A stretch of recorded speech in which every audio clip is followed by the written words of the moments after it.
Corona virus के दौरान आर्थिक संकट से निपटने के लिए सरकार को एक नया सुझाव मिला है।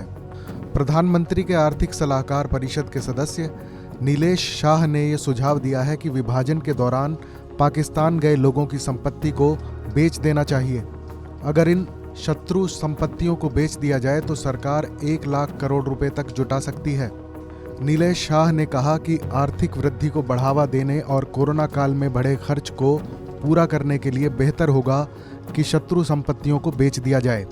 1965 की लड़ाई के बाद भारत और पाकिस्तान दोनों देशों ने शत्रु संपत्ति अधिग्रहण करने के लिए कानून बनाए थे। पाकिस्तान 1971 में ही ऐसी सारी संपत्ति बेच चुका था, लेकिन भारत ने अभी तक इस मामले में कोई कदम नहीं उठाया है। नीलेश शाह ने एक वेबिनार को संबोधित करते हुए कहा कि आपको सरकारी संपत्ति का मौद्रीकरण करना चाहिए ताकि आगे की ज़रूरतों पर खर्च करने के लिए आपके पास धन हो। नीलेश शाह कोटक म्यूचुअल फंड के मैनेजिंग डायरेक्टर और सीईओ हैं।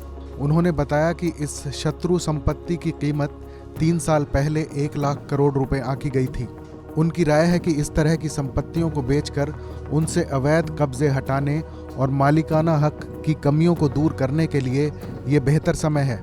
देश भर में ऐसी 9,404 प्रॉपर्टीज़ हैं जिन्हें साल 1965 में सरकार ने कस्टोडियन नियुक्त करके उसके अधीन कर दिया था।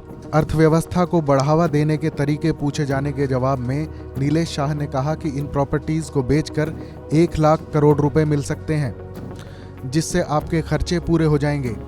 इस मौके पर शाह ने देश भर में लोगों के पास मौजूद बिना हिसाब किताब वाले सोने के इस्तेमाल की सलाह भी दी। उन्होंने कहा कि इससे नए खर्चों और निवेश के लिए 300 अरब डॉलर तक जुटाए जा सकते हैं। एक अनुमान के मुताबिक भारतीयों के पास 25,000 टन सोना है। एक ऐसी योजना लाई जा सकती है कि हम इसमें से 10% सोना निकाल सकें। इससे टैक्स के लिए 50 अरब डॉलर और साथ ही खर्च और निवेश के लिए 150 अरब डॉलर उपलब्ध हो सकते हैं।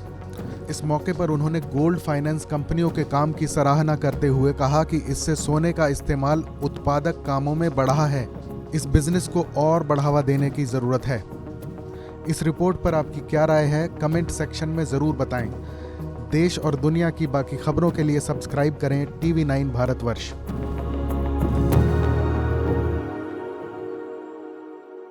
फिक्र आपकी, सोमवार से शुक्रवार रात 9 बजे सिर्फ TV9 भारतवर्ष पर।